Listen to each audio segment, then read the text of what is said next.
Welcome to a Monday edition of the RotoWire Fantasy Basketball Podcast. I am Nick Whalen. Glad to be joined by Alex Barutha. Alex, we have not done this pod together the last 2 weeks. We had James Anderson standing in as we did our win total over-under predictions for the East and the West. You can find those archived on YouTube, archived on this very podcast feed. But this will be the pairing every Monday going forward, save for any days off that we have. And this will kind of be a weekend recap, although this early in the season, we got 6 nights worth of games now under our belt, Alex. I want to kind of just parse through a bunch of players, a bunch of teams, and, kind of basically play a game of like, all right, is this real? Is it just a short-term trend? Is Damian Lillard going to be a minus 38 every single game he plays for the Milwaukee Bucks? I don't know. But we'll basically trade players that we want to talk about and try to give as much fantasy advice and as much knowledge as we can about said players. And let's begin with the Milwaukee Bucks. We've only seen them in action twice. They played on Thursday against Philly, and then had a pretty disastrous game last night against the Atlanta Hawks, Alex, in which they fell behind early. They did not shoot the three well at all. Tacked on some threes in garbage time, but I think at one point they were 3 of 21 from beyond the arc. We did see a much better performance from Giannis on Sunday compared to opening night, but a nightmare showing from Damian Lillard. One of the worst first halves of his entire career. He finishes with just 6 points on 2 of 12 shooting, 2 of 8 from 3. Did not get to the free throw line after living there against Philly on opening night. Your takeaways from Bucks Hawks? Yeah, it's I'm a little concerned about the Bucks. I will say. I mean, it's still early, but it didn't look basically the chemistry between Giannis and Dame has not looked amazing so far. And overall, I just felt like I was expecting more open looks for both of them. I thought they'd play off of each other a lot better, and Giannis would be getting all these rim runs, easy lobs. Lillard would be hitting these basically wide open threes off of tough screens. It just hasn't happened. The Bucks are still struggling for offense in the half court like they were basically over the past half decade with Budenholzer. Yeah, it was a little more encouraging on opening night, but it was kind of a give and take, right? Because I thought in the opener, Giannis really did not play well at all. I mean, that was like a C- game from him. Wasn't finishing well, had 7 turnovers, just didn't really look like himself. And Lillard was there to pick up the slack, but it kind of feels like a 2-man team right now. And we should note, no Chris Middleton last night. That's a big deal, but we saw a very limited version of Chris Middleton in the opener, and I think that might be the case for the next few weeks here as he ramps up. And they need guys like Malik Beasley to show up night in and night out. And, Jake Crowder, obviously he's more of a defensive guy at this point, but if he's going to play 25 to 28 minutes, most nights they're going to need him to hit open threes. He did not do that last night. So it does feel like a little more reliance on some of these unproven players early in the season for Milwaukee. I don't think this Hawks game is anything to panic about. I think we've seen one pretty good showing from Milwaukee, one pretty bad showing. And we should note, Atlanta shot 51% from the field. They hit 15 threes. Guys like Jalen Johnson, who was moved into the starting lineup, DeAndre Hunter, they played well. The Hawks role players vastly outplayed the Milwaukee role players because it's not like, Trae Young and DeJounte Murray had fantastic games in their own right. I mean, they only combined for 35. Yeah, I mean, the Hawks definitely were hot shooting. That was part of the equation. I thought the Bucks, they came out flat energy-wise. Again, the offense was chugging. Atlanta hit like a lot of not even really contested mid-rangers. They just hit a lot of, shots that are, like they're going to miss more of those going forward. Yeah. So it was a combination of Atlanta's a little hot, Milwaukee's kind of sluggish. But yeah, it's just not a great start for Milwaukee. I mean, I only saw the second half of their first game against Philly where like Lillard completely bailed them out. And then I watched the first 3 quarters of this game before it went into garbage time. And, hasn't looked great so far. Yeah, a little bit shaky. But again, I think once Chris Middleton's back up to speed, things will move in Milwaukee's direction. One thing fantasy-wise that I do want to note is we've seen a little bit of a reduced workload for Bobby Portis. Again, only 2 games, and there was a lot of garbage time Sunday night. But he's played 40 total minutes through the first 2 games. Was averaging closer to 26, 28 minutes per game over the previous 2 seasons. That's somebody that I'd like to see out there a little bit more, just because I think they need what he brings on offense. I think they do. I mean, Poeltl was one of the guys. I wrote an article about like overrated draft picks in the first 10 rounds of fantasy this year. And I think Portis was my 10th round overrated guy.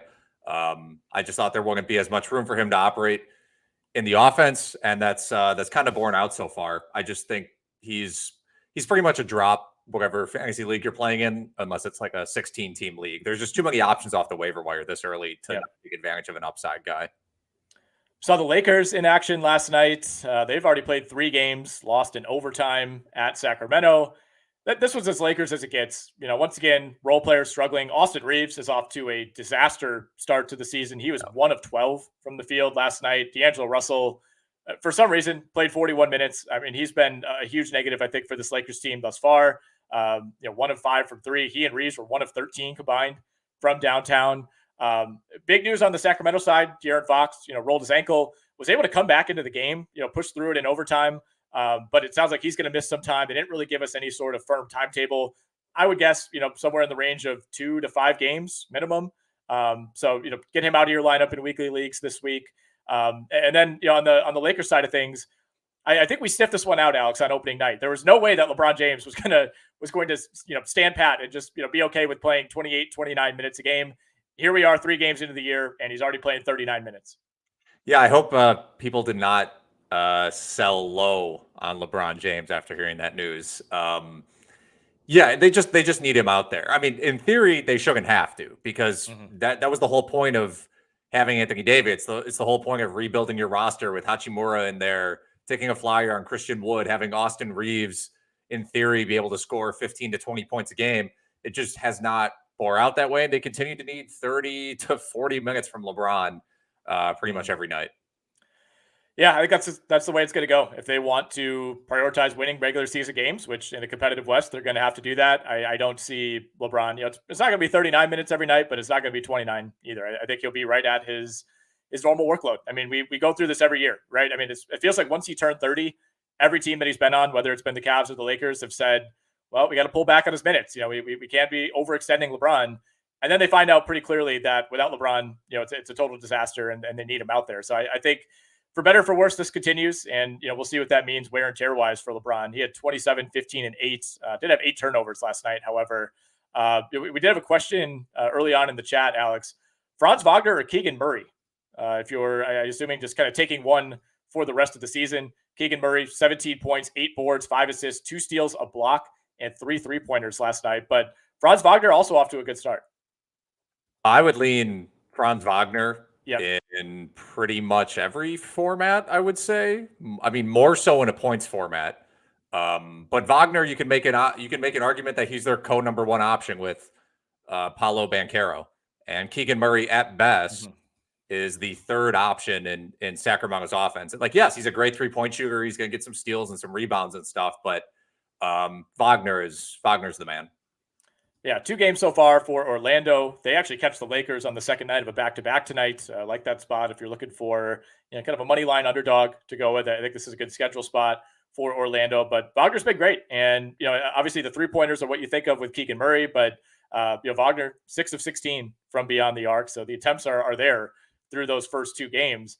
Let's talk about Jakob Poeltl. I think we kind of inadvertently mentioned him, and this will be a good seg to discuss the Toronto Raptors as a whole. They lose on Saturday 114-107 to the Philadelphia 76ers. It's been a good start fantasy-wise for Scottie Barnes. He was doing a lot of things in that offense. If you took a late flyer on Dennis Schroeder, that's been good so far. He had 15 and 10 on Saturday. Gary Trent just doing Gary Trent things, taking a ton of shots, not being super efficient.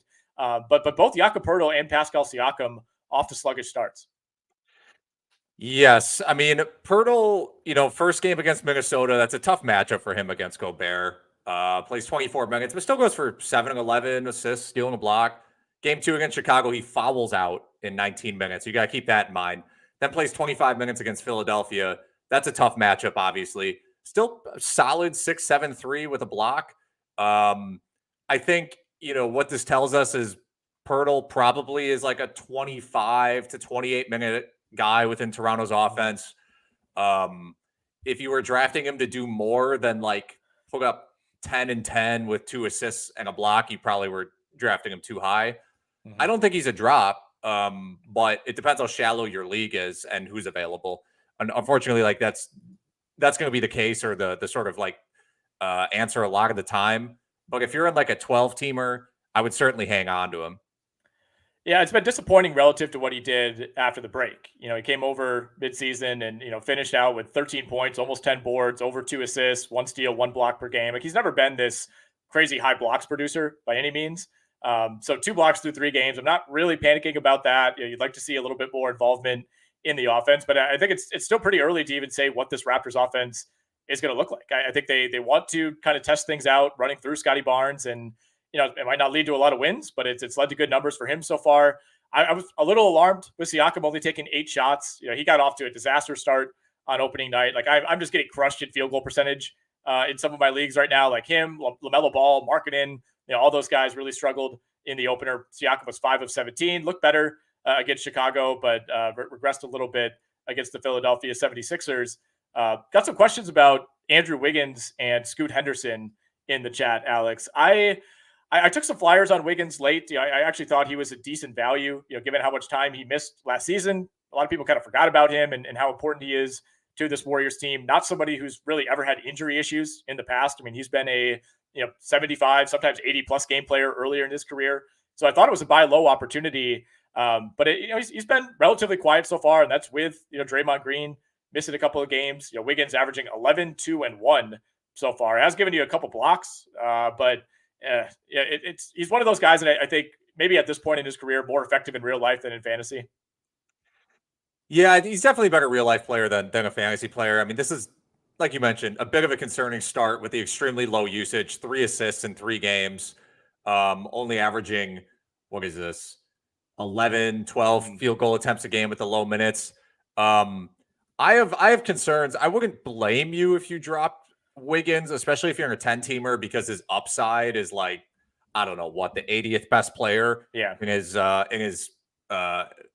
best situation. So worth considering dropping. Like, if Jalen Johnson was available, I would just rather have Jalen Johnson than Andrew Wiggins. Scoot's a little tougher just because, like, you're kind of drafting him knowing that he might struggle out of the gate.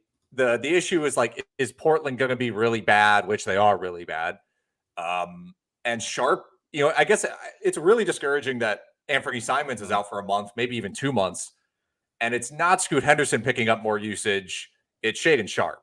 And I guess, like, it makes sense in terms of, like, Sharp is there. Sharp is established. Scoot's not a great, Scoot's not a great shooter. He's going to have some trouble. So I don't think he's a drop, but you got to monitor it for sure.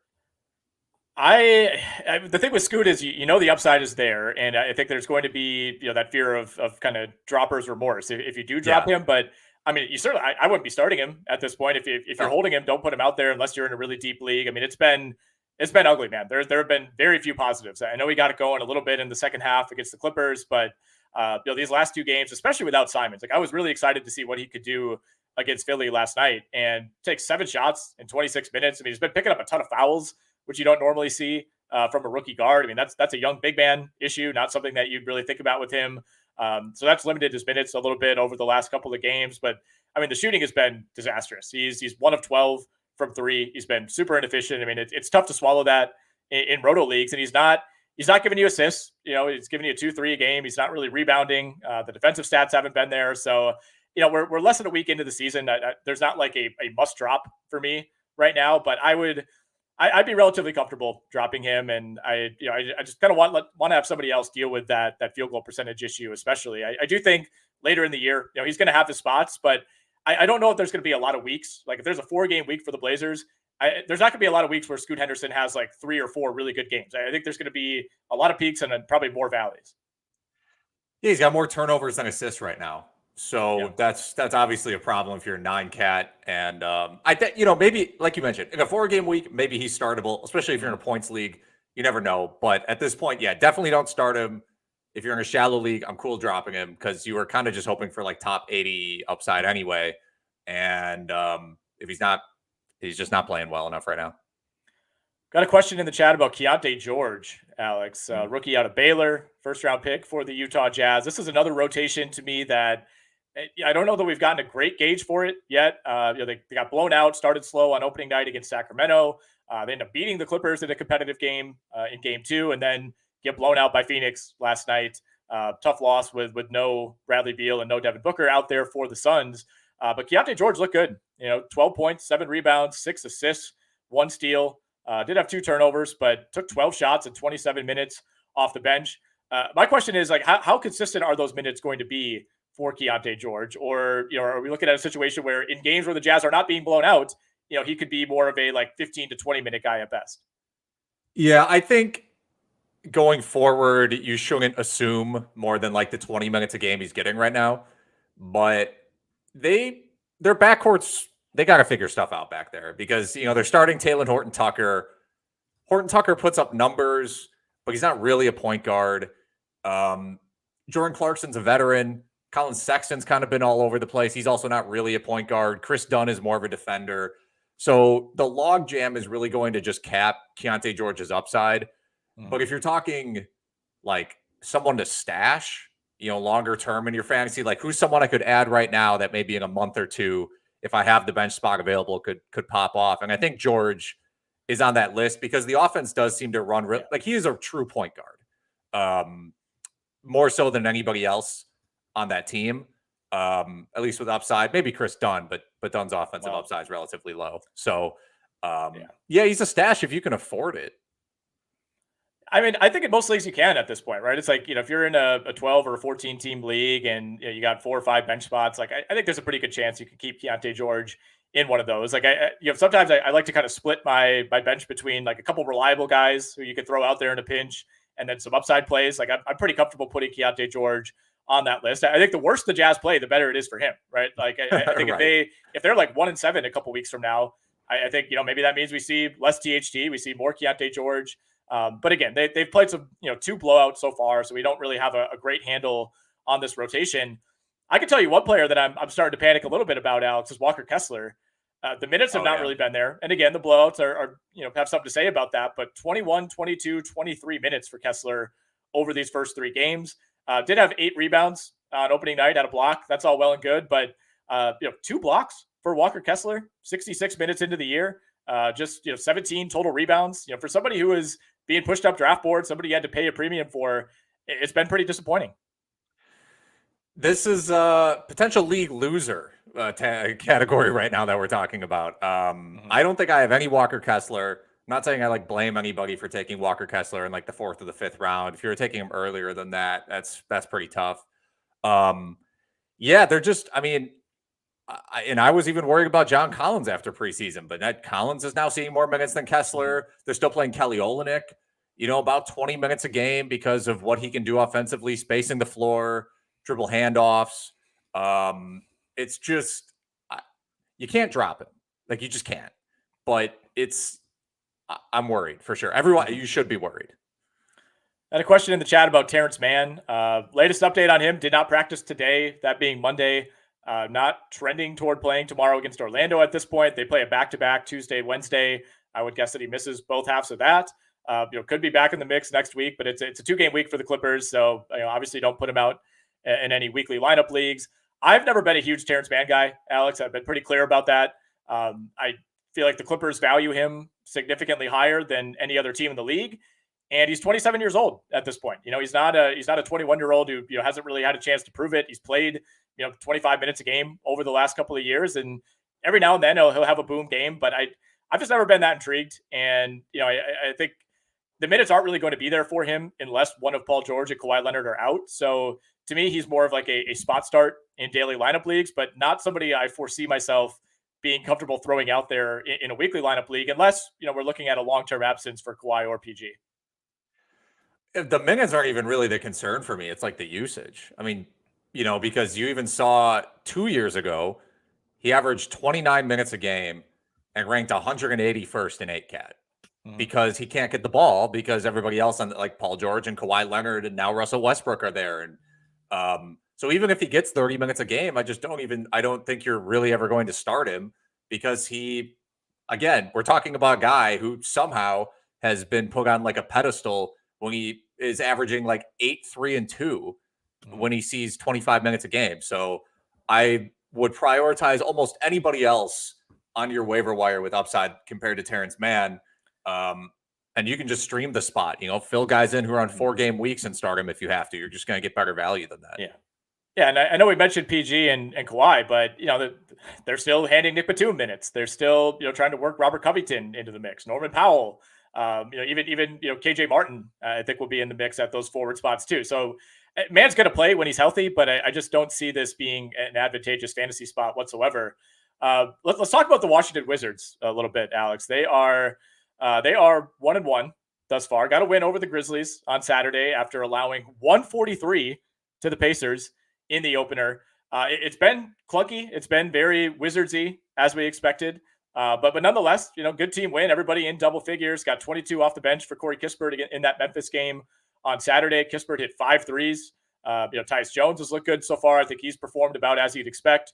Jordan Poole, 8 of 23 for 27 points. That sounds about right in terms of what we thought he would be doing.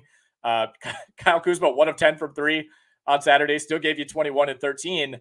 One guy who's been a little bit disappointing, I would say, and we're talking 2 games, is Daniel Gafford. And, looked better, certainly in game 2 than he did on opening night. And we should note, on opening night, he went out with a leg injury, I believe came back, but only played 21 minutes.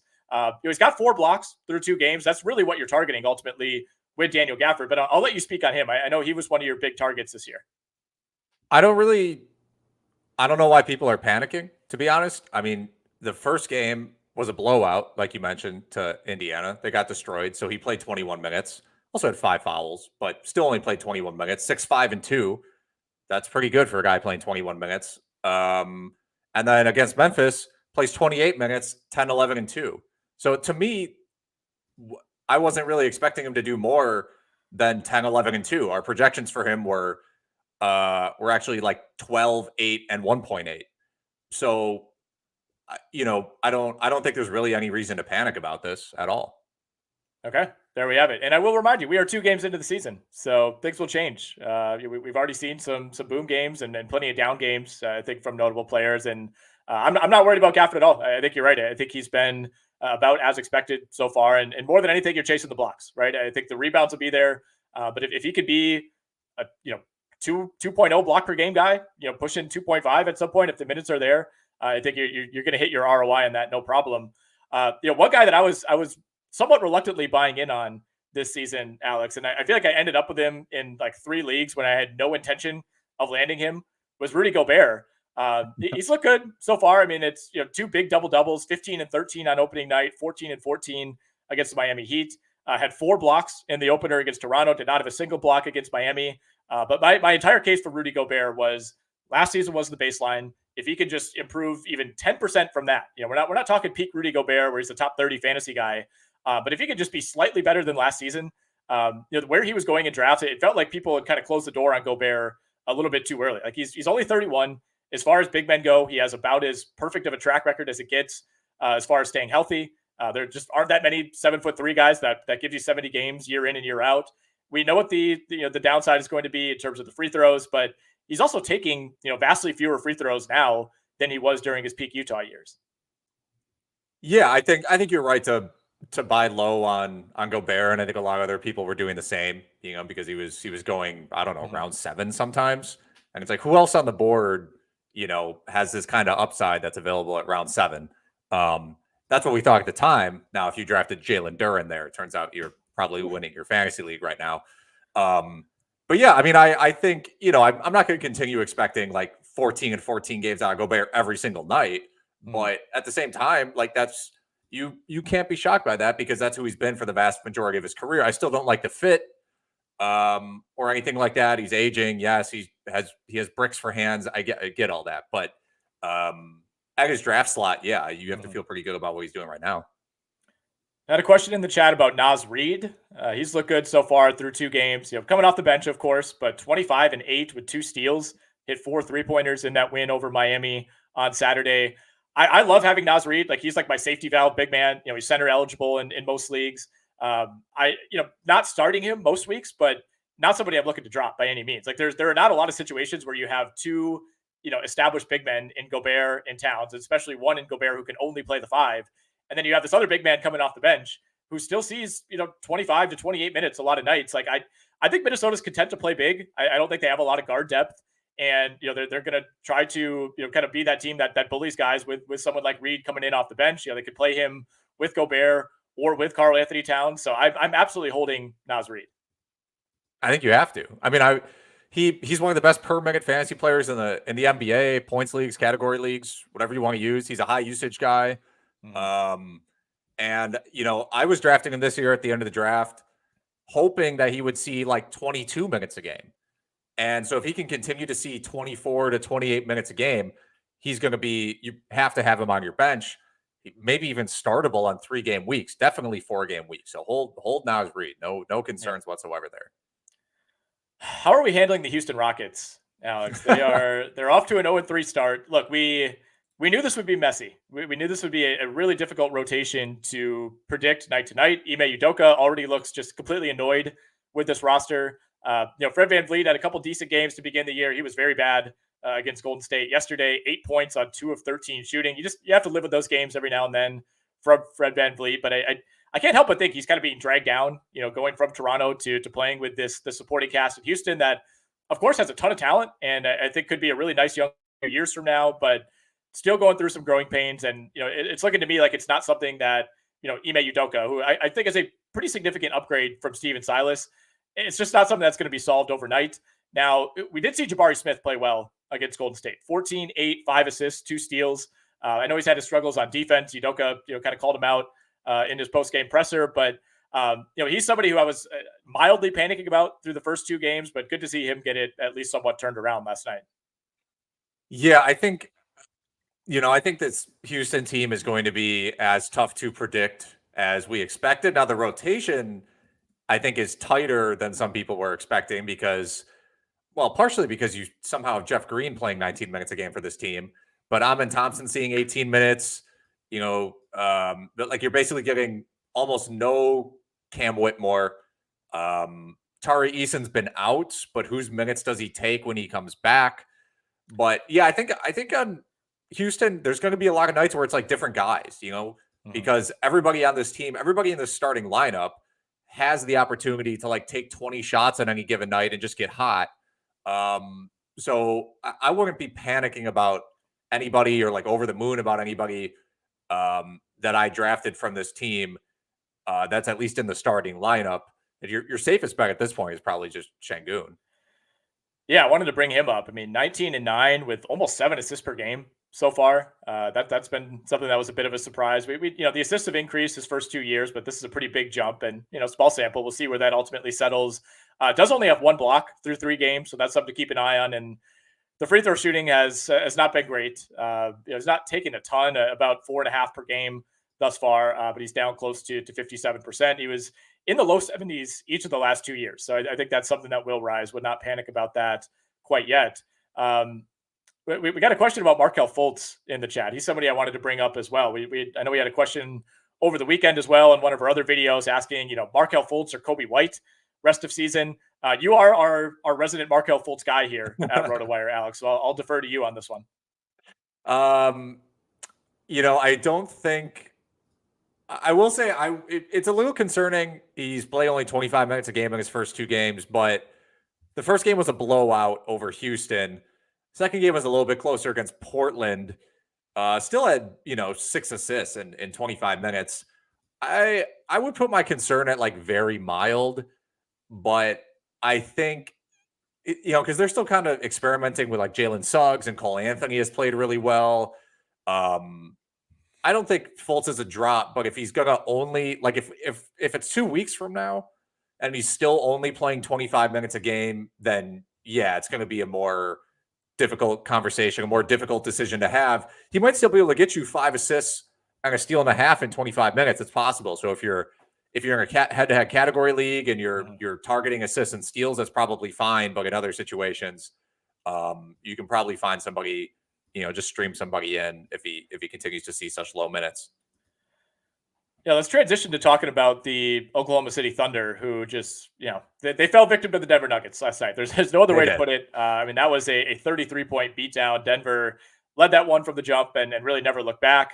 Chet Holmgren, 19 points. Take that, 4 rebounds, but no steals, no blocks, no assists for him. Just kind of a scoring night for Holmgren. Jalen Williams, to me, has been fine. He's kind of picking his spots, but disaster game from SGA. You're not going to see that very often. It feels like we saw some of the worst games, maybe the worst games that we'll see all season from Gilgeous-Alexander and Damian Lillard, happening like 3 hours apart. He finished with 7 points on 2 of 16. But we had a question specifically about Josh Giddey. I'm not panicking on Giddey. It's been a rough start, 4 of 13 last night. Didn't get to the free throw line at all. 9 points, 3 assists, 2 rebounds. I think Oklahoma City to me it's like a more optimistic version of what's happening in Houston. And at least this core is growing together. Like I think part of the reason that Houston is struggling is you have a coach, you have Fred VanVleet, and you have Dylan Brooks who want to win now, and you have a core of young players who are nowhere near ready for that. Whereas Oklahoma City's had some success last season. They're all kind of in similar age ranges. I think everybody's on the same page. But it might be a while. I think the influx, the inclusion of Chet Holmgren all of a sudden in this offense, it's going to take some time, I think, to sort out, okay, who's losing some usage, because you're adding a guy who, ultimately could be a 15 to 17 point per game guy. Yes. It's interesting because Giddey, I wrote an article about when to potentially drop like an underperforming player, or, hey, I drafted these sleepers, he's not performing as well as I thought. Do I drop him or not? Giddey was one example I used as someone who started the season on a cold stretch last year. Last year, through Giddey's first 8 games, he averaged 13 points on 43% shooting. This year, he's averaging 9 points on 34% shooting. So I'm not saying he will 100% shoot 50% from the field again, but you're right to point out integrating Holmgren into the rotation is going to take some time. He's going to take his shots. Jalen Williams needs his touches as well. And this year, he had one bad game against Cleveland in a close game. And then this last game against Denver was just a complete blowout, and he only played 22 minutes. So 3 kind of weird games to start the year. I would not be worried. He's still going to be at worst. I mean, technically at worst, he might be the team's 4th option, but I wouldn't really put him below Chet in that hierarchy. We talked about the Blazers a little bit earlier, but I want to back up and hit Deandre Ayton. Been very up and down so far. And again, Portland's been a tough team to judge. They've been involved in a couple of blowouts, lost by almost 30 against Philly on Sunday nights.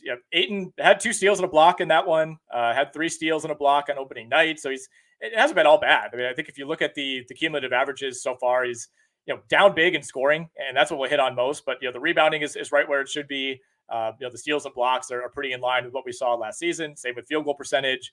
But he just has not really been a part of this offense. Had 14 points against Orlando on 7 of 9, but he's taken only 11 total shots in the other 2 games. Is there a case to be made here that, especially now with Anfernee Simons out of the mix, that Deandre Ayton is really going to suffer from not having anything close to a reliable point guard? Yeah, I think the issue of not having a reliable point guard is that's right to bring up. Chris Paul was spoon feeding Ayton baskets in Phoenix. It's weird though. I mean, he early on in Phoenix, they would feed him the ball in the post. They would hit him on the elbow for these jumpers, and Portland's not really giving him that space to operate this year. And I thought they would, and especially now that Simons is out, because I figured Ayton, he's going to be behind Simons and maybe behind Jeremy Grant, but they got the assets, so you gotta showcase what you have or see what you have. And Ayton, it just hasn't been the case. The usage is absurdly low. The only positive that you can take away right now is he's actually been amazing on the rebounds. If you consider his workload, he's averaging 18 rebounds per 36. Now, how often is he going to see 30 minutes a game on this team that's going to continue to lose games by 20 points every night? I don't know. Yeah, I worry about him kind of getting sucked into what feels like it could end up being kind of a disaster year for Portland. And somebody who's holding a lot of Jeremy Grant this year, I worry about that as well. It's just, there could be a lot of nights where they're down 25 in the second half. And, the thing with that is who do you even turn it over to, right? It's the young guys are already playing. So right. I don't know. I think Portland, with Simons being out, I mean, that is just a huge hit, obviously for those who have Simons in fantasy, but I think he was somebody that was kind of going to hold this offense together. And with Scoot looking not ready at all, with Shaedon Sharpe, we'll see. I mean, he had that awesome 10-game run at the end of last season. I think he's the most obvious beneficiary. I don't know that Malcolm Brogdon is going to be able to fully bail them out. He's been fine in terms of his own statistics, right? 18, 5 and 5 last night. He's been rock solid. but not somebody who's directly benefiting Deandre Ayton, at least so far. So yeah, Ayton, I'm again not panicking yet. We're less than a week into the year, but it's been discouraging, and I think until Simons is back, there might not be a clear path out. All right, let's see what else do we want to hit here. We got a question: Do we sell high on Scottie Barnes, which is an interesting way to look at this. I'm having some Scottie Barnes FOMO so far. I went pretty heavy on Pascal Siakam. Just kind of, I always try to lock in known commodities in kind of the late early rounds, and Siakam was my guy. Got burned by Scottie Barnes last year, but off to a really, really good start. And I think if you're asking for more Scottie Barnes, the playmaker, we've seen that. If you're asking for more out of him on the defensive end, we've absolutely seen that. 9 blocks through 3 games for Scottie Barnes. 21, 9, 7, and 3 is his stat line through 3 games. Would you consider selling high, or do you want to ride this out? I mean, I would sell high if you could get like a guaranteed top 30 player out of it. I don't think you would, but if you could get that for sure, I would do it. Mm-hmm. Because some of this with Barnes is the shooting's been hot, right? He's 57% from the field. He's 36% from 3. I don't think either of those numbers are who he is. Neither are the 3 blocks per game. But I think the rebounds are sustainable. I think the assists are sustainable. And I wouldn't be surprised if he averaged, a little over a steal and maybe a block, close to a block and a half per game. And to me, that probably translates into what, like maybe top 40 value, top 50 value. So if someone's going to offer you like Darius Garland for him, I would seriously consider taking Darius Garland or someone of the like Paul George maybe. But I don't know how many people are actually going to do that. So I think you're just good riding out with Scottie Barnes. I'd ride it for a little bit and at least see how real this is. I mean, of course, there is a chance that could have a couple bad games and you might not get those type of offers. I think those are good players to mention in PG and Darius Garland. But I would want to bank a couple more weeks of this if I can, because I think there's also a chance that Toronto is one of those teams that pivots midseason, right? And we could see like an even more Scottie Barnes slanted offense if they were to part ways with someone like Pascal Siakam or Gary Trent. They're a team to me that, based on what we've seen so far, I don't know that they could view themselves as anything better than kind of a borderline play-in team, which is essentially what they were last year. I don't think they got any better. I don't think swapping out Dennis Schroeder for Fred VanVleet makes you a better team. And I don't really see them being a buyer, unless something really lines up for them, especially because they're not going to be willing to part ways with Scottie Barnes. And other than that, they don't have a ton of ammo. So yeah, I've been missing out a little bit on Scottie Barnes, and we need Siakam to pick it up. I mean, Dennis Schroeder, like we knew spot wise this was going to be good for him. Can he continue this? Like, I think he sees himself as like the code number 1 option in Toronto. I saw a stat on Twitter. Dennis Schroeder is top 10 in the NBA in touches per game. Yeah. So I think like your initial gut reaction is like, nah, Schroeder probably can't continue doing this, but he is like a very legitimate part of their offense, playing 30 to 35 minutes every game, leading the team in touches. So I don't see why he can't, sustain this. Like, he's not even shooting that well, at least from the field or from the free throw line. Not that he's going to get to the free throw line very often, but I don't know if this is like a sell high, if that's kind of like where the question is leading. I mean, maybe, on the off chance that they trade him, to a contender at the deadline, and then you start seeing like 23, 24 minutes a game. That's certainly possible. If you're really, really worried about that, I don't mind moving on from Schroeder, but the way the offense is being run, like this is, I think, fairly sustainable for him. Yeah, I think until they make that pivot, and that could include doing something with Schroeder, who's very movable on that deal. I think it's just a bad team, good fantasy spot for Dennis Schroeder. Get some questions about Klay Thompson in the chat, Alex. I've really seen nothing of concern so far.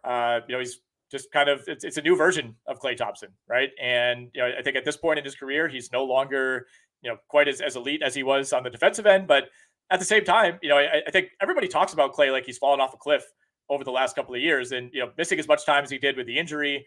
I think there's just going to be some natural decline that you just don't get back after an Achilles and an ACL. I mean, there's not a lot of track record of anybody coming back from that in their mid 30s. But you look at last season, and Klay went through his ups and downs. We were having these conversations. Still gave you 22. Still shot 88% at the line.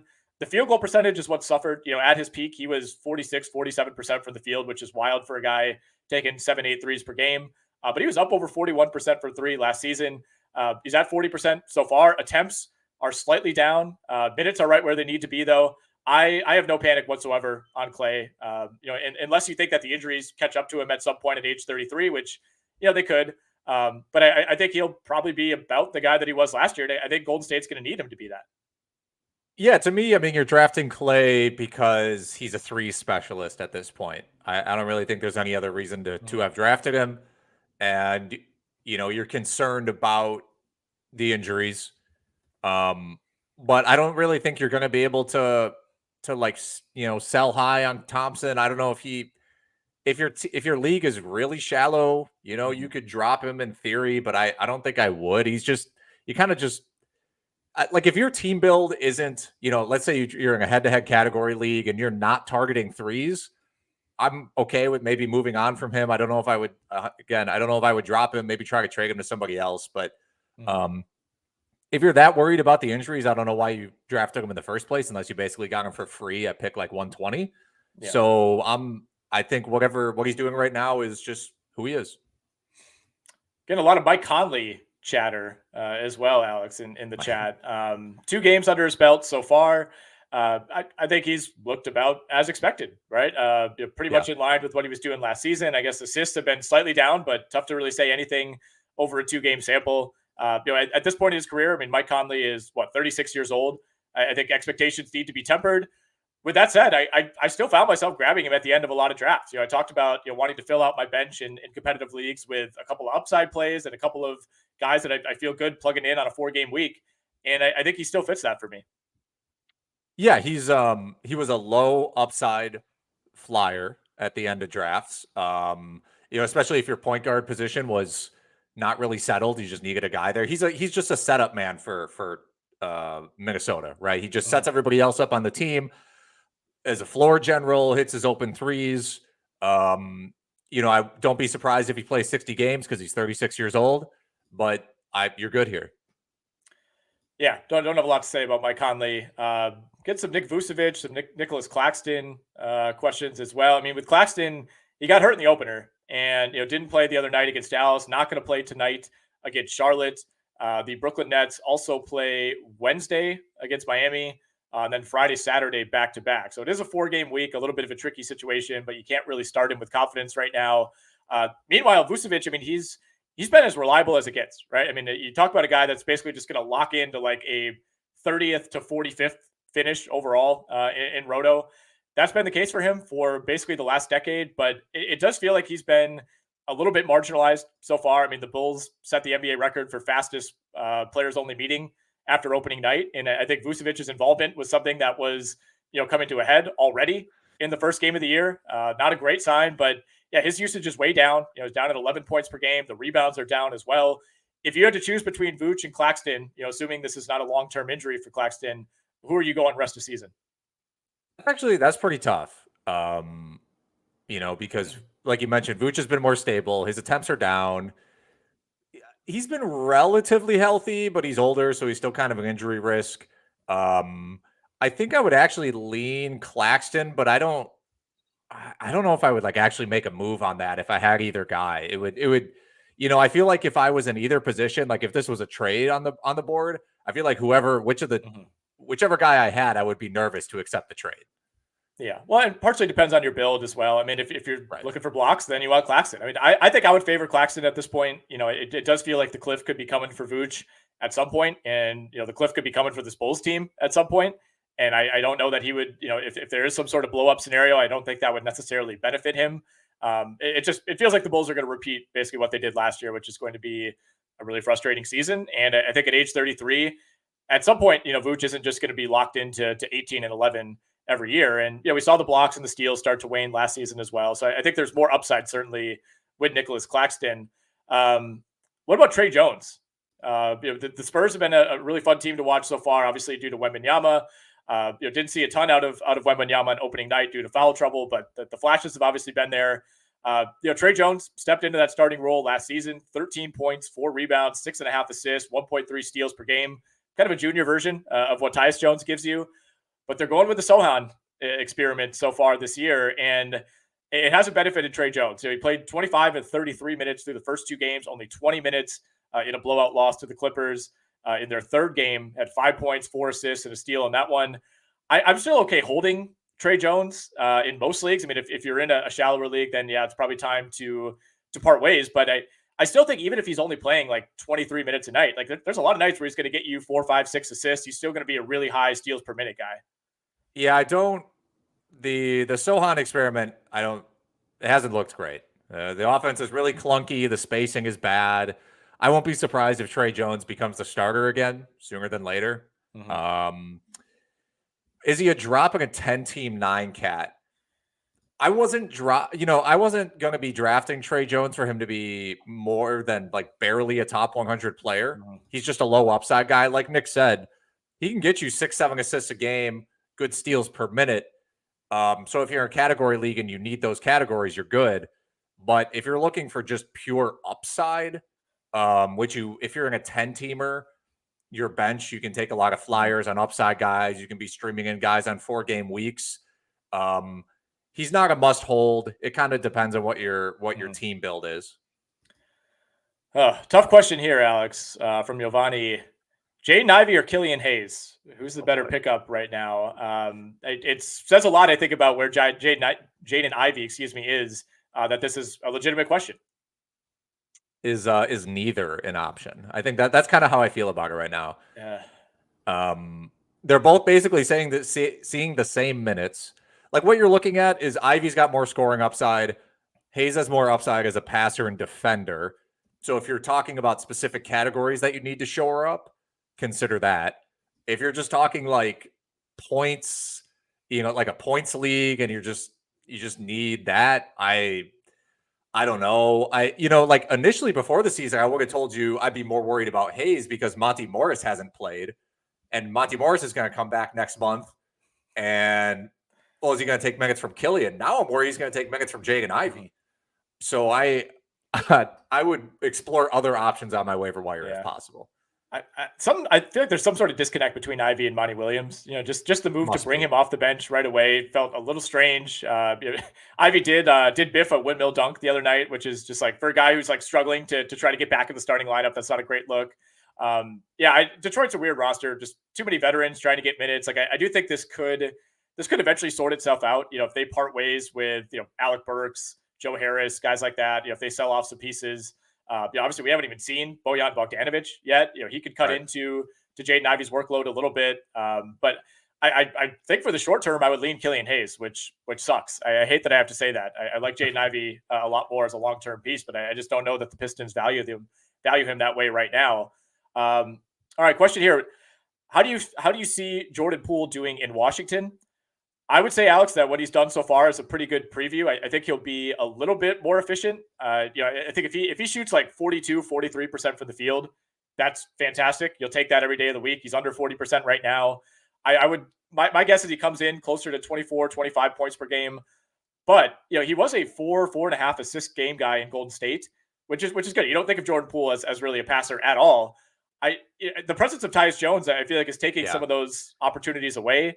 And, now there's like this Poole versus Kuzma who could take more shots every single night. Like I still think in a points league, Jordan Poole is super valuable. And the boom nights are going to be huge. Like he could have multiple 50-point games this year and he could hit like 8 threes in a game, over the course of a week. Like he's going to have some huge nights, but as we've already seen, I think he's also going to be prone to a lot of, 7 for 18, 8 for 23 type of shooting nights. I mean, this is pretty much exactly what we expected out of Jordan Poole. The man has no conscience. He's here to do one thing on this Washington team, and that's shoot the rock. Averaging 22 shots a game in 31 minutes. Again, shooting horribly, 37% from the field, 22% from three. If he can get those up to 40 and 32, because the volume is going to be so, he's going to take so many bad shots that you can't expect him to be as efficient as he was in Golden State. And I don't think his passing vision is that good. I think he got a lot of system assists with Golden State. And like you mentioned, Tyus Jones is there. But if you're asking me, over or under Jordan Poole, 20 field goal attempts per game for the rest of the season, I would probably go over. So it's, he should in theory, be a top 50 player. Wouldn't surprise me. Yeah, it's going to be a weird stat profile. I mean, the other thing that's made him a better fantasy player in Roto is the free throw percentage. And, he's off to an okay start there. Way too small of a sample to say anything. But, 87, 93, 88% at the line the last couple of years. If he's taken 7 or 8 free throws a game instead of 3 or 5, like he has been the last couple of years, right, that becomes really valuable in Roto as well. Because I think even in kind of a worst case scenario, he's not going to be a 78% shooter this year. It's like, 82, 84 is probably the baseline. And he's already shown the ability, usually when you have 3 straight years of being like 87 plus, that doesn't just stop. I mean, that's like elite territory. Guys like that tend to be really consistent. So, that's another way that he can benefit you in Roto leagues. Let's see what else we got here, Alex. Still getting a lot of Scoot Henderson questions. This one is, what do you think about Amen Thompson and Scoot Henderson? Should I hold for long-term value? And as we said earlier with Scoot, it just kind of depends on your league size. Like if you're in a 10-team league, can you justify holding Scoot right now? Probably not. No, I don't think so. Because, I think people were realistically hoping. Yeah, I don't think anybody thought Scoot was going to be like a top 60 player averaging 35 fantasy points per game. And if you're in a 10-team league, there's a million guys on the wire averaging, 25 fantasy points per game that you can just stream in. If your team looks amazing, like if you're doing amazing right now through a week and a half, I'm cool with you holding, Amen and Scoot, just because if you don't really need the help, and you think their long-term value is going to be good, that's fine. I would still strongly consider dropping them. Scoot is just, they're both going to have minutes issues. Thompson, because he's not in the starting lineup, and Scoot, because they're going to be in so many blowouts. I feel more confident about Scoot out of those two, just because of the role. Like again, you're totally right about the blowouts, but I also think there's a lot of nights where he's going to be a 35-minute guy, especially if and when Portland kind of accepts its fate as just one of the worst teams in the league. At that point, they just say, all right, well, we're down 25. We're just going to keep playing you to get the experience. At some point, I do think they're going to flip Malcolm Brogdon as well. I don't think he's going to want to be a part of this for a whole lot longer. And I think that opens up more for Scoot Henderson. So if I had to choose between those two, I would rather hold Scoot. And with the men, it's like, I think for a player like him to be fantasy viable as a rookie, like the minutes absolutely have to be there. Like you can't rely on him, being even on your roster, let alone starting if he's playing 18 minutes a game. And with Houston, I don't know if that's going to get solved. Like I'm pretty confident that Scoot basically can't be any worse than he's been so far. I feel like there's nowhere to go but up, both in his production and his role. Whereas with Houston, like they're convincing themselves that they want to win. And if Amen Thompson is not contributing to that, where does that leave him, right? Like at some point, they're going to want to get a look at Whitmore. You mentioned Tari Eason hasn't played yet. Like he's going to have a role in that rotation that could take away from Amen Thompson. So I do think at some point this season, they're going to turn things over to more of their youth, but that might not be until way later in the year. And I think we could be looking at it a couple months here where Thompson is just kind of a bit player trying to figure out his role. Yeah, I'm with you 100%. You want to, it sounds pretty basic, but minutes are it's just a huge determining factor in fantasy basketball for value. Like if a guy's seeing 30 minutes a game consistently, there's a good chance he's worth rostering. So I mean, Scoot from a role perspective is the guy there. Is Josh Hart, Alex, a good pickup for week 2? It is a 3-game week for the New York Knicks. So not ideal, but not a disaster. They play Tuesday at Cleveland, Wednesday rematch against Cleveland at MSG. Then they're at Milwaukee on Friday. They don't get a 4-game week until week 4 of the season, for what it's worth. Josh Hart is somebody I find myself rostering, it feels like every year. His minutes are down a little bit. I think the addition of Dante DiVincenzo has cut into that a bit. He's been kind of sitting right at 22 minutes per game, whereas you look at the end of last season, and he was routinely in the mid-30s. He's averaging closer to 31, 32. So we do have to take that into account. Kind of depends what you're looking for. Like if you're looking for kind of like a shoot for the moon type of streamer for a week, I would avoid Josh Hart. But if you're looking for somebody who's probably going to play better than he has so far, I think the minutes eventually tick up. And as we know, I mean, for a guy who's guard eligible on a lot of sites, about as good of a rebounder as it gets. So someone to kind of a unique stat profile, right? Like if you're targeting rebounds, if you're behind in a head-to-head league this year or this week in that category, then I would lean Josh Hart. But for me, I can't just blindly say yes or no. It's situational.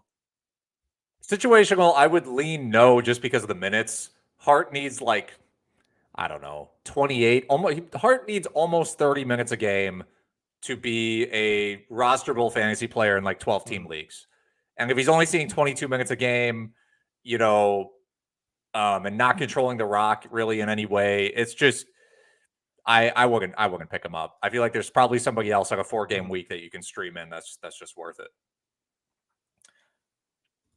Is it worth it to pick up Kelly Oubre and drop Lou Dort? Asked the Cousins 9855. We're going through this again with Kelly Oubre. I feel like he did this at the beginning of last year, right? To an even more extreme degree. You look at first 30 games last season with Charlotte, 21 points per game, 5 rebounds, 2.5 threes. Eventually the luck kind of wore off there. He has not shot the ball well the last 2 games. He's 0 for his last 10 from 3. Was fantastic, obviously, against Milwaukee in the opener, 5 of 6 from beyond the arc. I'm totally fine taking the plunge yet again with Kelly Oubre and just kind of riding this as long as you can. I would take Oubre here. Philly's wing rotation is pretty thin in terms of like they have PJ Tucker there starting, and then like their backups are like Daniel House and Danny Green. Paul Reed isn't getting as many minutes as people thought. Oubre loves to chuck, so you're gonna get the shots out of him. Dort is just not an offensive guy, and his role has continued to decline as OKC has gotten better pieces around him. And Kayson Wallace looks good for them too, so it's like he could start stealing minutes. I would just rather have Oubre. Is Jusuf Nurkic worth a pickup 1 week in? Asked Cody Cantrell. I would say yes. I mean, the big concern with Nurkic has never really been the production. I mean, it's like in weekly leagues, it feels like if it's a 4-game week, you're getting like 2 good games and 2 horrific games, and you just have to live with that. So inconsistency is always going to be an issue. But a lot of the reason that I did not draft him it wasn't because of the move to Phoenix. It was because he's played 52, 56, 37, and 8 games over the last 4 years. But if you're picking him up off the waiver wire and you're kind of taking this week to week, I would absolutely grab him. I don't think you're going to find a lot of big men with more upside. And, it's been a little bit shaky early on, as far as what his role has been. He only took 5 shots in that loss to the Lakers the other night, rebounded nicely, had a nice, kind of well-rounded line against Utah on Saturday. You're going to have to live with some downs. You're going to have to live with some very shaky free throw shooting at times. But again, if you're in a pretty competitive league and he's out there, I would absolutely grab him. I'm shocked he's available. Yeah. If this is any deeper than an 8-team league, I'm actually shocked. But yeah, I mean but for his career, he's averaging like over 1 fantasy point per minute. He's averaging 4 assists per game right now, and that's with Booker and Beal missing most of the time, right? He's going to get more assists when those guys are in because of the shot makers. He touches the ball. He's a handoff screen guy. I mean, yeah, he's extremely clear pickup for me. I've got some questions about Jeremy Sochan throughout the show. Is he a drop? What are your thoughts on him so far? It's an experimental situation. Like we have not seen a whole lot of this, like a team willing to take the plunge and, pull a guy who is viewed as, I guess, more of like a true power forward and just say, all right, you're a point guard now. It has not directly led to a ton of assists. He's got 12 total assists through 3 games. The steals numbers have been fine. He's over a steal per game. The rebounds have been okay. Took a 0 scoring, only took 2 shots against the Clippers in that blowout loss yesterday. I kind of stayed away from Sochan, and obviously we didn't get the news until close to opening night that he was going to start at point guard. So I get the intrigue, but I feel like him playing point guard takes away a little bit some of the defensive potential that we thought he might have. He's probably going to be pretty bad as a free throw shooter. Hovered around 70% last season. The field goal percentage wasn't great either. I think keeping him away from the basket doesn't necessarily help with that. I am very interested to see how this plays out, but from a fantasy perspective, I'm kind of sitting on the sidelines. I don't have any Sochan this year. You shouldn't panic after a 0-point performance against the Clippers. It's a really bad matchup for him. The Clippers are very good defense. Because in the first 2 games of the season, he had 60 combined fantasy points. Now, do I think the experiment's going to work? No. As I said earlier in the show, I won't be surprised if Tre Jones steps back into the lineup sooner than later. But this is still a really young team committed to its young players. So it would surprise me if Sochan wasn't seeing 25 to 30 minutes a game. If he's not touching the ball as much, it's going to be sketchier. But don't drop him right now. All right, let's talk a little PJ Washington. We'll hit a few more of these, and then we'll be on our way out.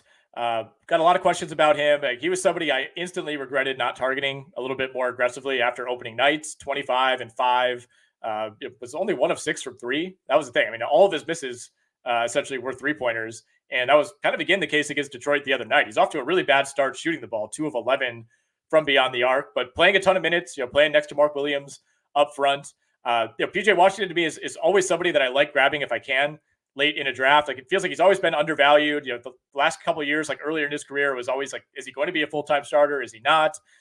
In roto leagues, the fact that he takes so many threes, it hurts his field goal percentage. His free throw percentage has never been that great, but he also doesn't take that many, so it's not a huge killer. But if the general question is like, should I pick up PJ Washington? I would say yes. Like you said, unless you're in an 8 or a 10 team league, it becomes a little dicier. But in any standard size league, like, I absolutely want him on my bench, if not even in my final starting spot. He's a really boring player, but LaMelo gets open shots for everybody. PJ can hit threes, even though he hasn't hit threes so far into the year. Yeah, if you're wondering whether or not you should hold him, absolutely hold him. He's someone that can average 25 fantasy points relatively easily, has some more blocks upside than he's shown. And yeah, Bridges, it seems like is going to come back, but that might be a situation where he takes minutes away from like JT Thor, who's been playing. I don't know, like, maybe don't pick up JT Thor. Don't pick up JT Thor. I don't know about Brandon Miller's minutes. I would hold Washington. All right. I'll do a couple more here. How would you rank the following, Alex? De'Anthony Melton, Terry Rozier, or I assume Cole Anthony, not Joel Anthony? Rozier. I mean, Rozier's playing 30 minutes a game and is a consistent 20-point scorer. To me, it's that clear. Yeah, I would go Rozier, and then I'm not the biggest Cole Anthony guy, but I love Melton. I worry about the Harden situation. It totally depends what you think is happening with Harden. If he comes back and is playing at least half the season for the Sixers, that obviously directly impacts De'Anthony Melton. If you think James Harden's getting traded or he's going to be away from the team, then I would put Melton at number 2. But I'm with you. Rozier is definitely number 1 of that group. By far the most proven player, and he's kind of been, bad team proof, right? Like, he's one of those guys, kind of like a souped up Jordan Clarkson, where it's like, even if the team's bad, he's still going to get his 21 points, 4 rebounds, 5 assists most nights. All right, we got a question about Immanuel Quickley. I decided to drop IQ to stream that spot. Did Kool-Aid Trippin mess up here, Alex? I don't think you messed up. Quickley, I was kind of surprised at how many minutes he's seen so far. So it's tough because I think Quickley is really good. Like, I think Quickley should be a starter in the NBA, but the minutes in that backcourt are just really tough to come by. Or I should say they're sort of up for grabs, right? Like, so far this season, Grimes, 25 minutes a game, Quickley, 24 minutes a game, Hart, 22 minutes a game, DiVincenzo, 18 minutes a game. If Brunson gets hurt, you're going to feel like an idiot, but it relies entirely on Brunson getting hurt, and you can't purely roster guys on the hope that the guy in front of them gets hurt. Certain guys, yes, but I think you're fine streaming the Quickley spot. Someone might pick him up, and you might feel like, oh, should I really drop him? But I think you'll be fine in the long run. Yeah. Also a 3-game week for New York, like we mentioned with Josh Hart. They got a couple of those coming up. So I think you dropped him at a relatively good time. All right, we'll end on this one, Alex. Then we got to do some business as well. Onyeka Okongwu. It feels like we're going down this road again. Is he a good pickup or should I wait? Asked Donovan. I love Onyeka Okongwu. I've been on this island since he came into the league. I think he is awesome. I think we're here in Milwaukee. We watch a lot of Bucks games. I always feel like he guards Giannis about as well as anybody. He's super versatile. He's athletic. He's kind of does everything. And yet the Hawks insist on playing him exactly 20 minutes a game for like 3 straight years. And that's been the case so far this season. I mean, he played a few more minutes because it was a blowout last night against Milwaukee. I love the potential. I love the per minute value. I want to hold him if I have a spot. But I think we're going to have to wait for a Capella injury, unfortunately, for him to be truly unleashed. Yeah, the part of the problem is if you wait, what are you waiting until? If you're waiting until he gets more minutes or has a massive game or Capella gets traded, well, then everybody's going to go for Okongwu. And then you're going to have to compete over him depending on how your waiver period works. So you just have to trust your own opinion. If you believe Capella will get traded, then you should probably just pick up Okongwu now and hold him if you can, because if he sees 30 minutes a game, he's going to be excellent. But if you don't really believe that, and really it's anybody's guess. Like, I don't know. I don't know, because Atlanta's still trying to be competitive. They're still trying to win 45, 50 games this year. It's a very tough decision. Unfortunately, I wish I had a real answer for you, but small sample size. I think that's the answer for a lot of these questions. And, we'll continue to do this every week. We'll keep opening up the chat for everybody. We love all the interaction here. Even if you disagree with some of our opinions, that's totally fine. We welcome that. And as the year goes along and we build more sample and we have more games under our belt, we'll be able to answer a lot of these questions, hopefully more definitively. But we appreciate everybody hopping in the chat. This was a lot of fun, and we should be able to repeat this just about every Monday going forward. A couple of sponsors we want to tell you about before we head out. Underdog. If you're listening to this pod, you probably played on Underdog, and that is why it's the #1 platform for NBA best ball and DFS player pick'em contest. If you have not tried Underdog yet, new users receive a first-time deposit bonus up to $500 and a free 6-month subscription to our site, RotoWire. You just got to use the promo code RWNBA. That code is RWNBA. Visit UnderdogFantasy.com or download the Underdog app today and use promo code RWNBA to claim your free subscription and deposit bonus. We also have a message from Vivid Seats. The NBA season is here, and on behalf of our friends at Vivid Seats, let's get one thing clear. Nothing beats seeing your favorite team crush it on the court to the sound of thousands of screaming fans. Every dunk, dribble, and heart-pounding play from your favorite team live and in person. And because Vivid Seats is the only ticketing company where you can earn rewards on every purchase, you can score amazing deals and unrivaled annual rewards all season long. Plus, with a 100% buyer guarantee, you can be sure your ticket is as legit as your love for the game. Visit vividseats.com or download the app today and use promo code RotoWire for $20 off your first $200 purchase. That code is RotoWire for $20 off your first $200 ticket purchase. Download the app or visit vividseats.com. Vivid Seats, experience it live. And finally, Rival Fantasy. LeBron versus Jordan, Magic versus Bird, Barkley versus McHale, Cole Anthony versus De'Anthony Melton. Basketball is synonymous with legendary player rivalries. They make the game more fun and give fans the storylines that raise the stakes every time they meet on the court or come up in conversation. Now, every player matchup and head-to-head debate can be settled on Rival Fantasy. This season, you can play challenges where you decide which NBA player will score more fantasy points in their next game. You can play the Rival Fantasy in-house challenges or create your own and get a friend in the mix with customizable social challenges. Sign up at joinrival.com/RotoWire and get a $200 deposit match. Get in on this now before the 23-24 season really ramps up. It's time to step up to the challenge. You can do that on Rival Fantasy. We will see you in the arena. All right, Alex. That was a lot of reading. I need to take a deep breath.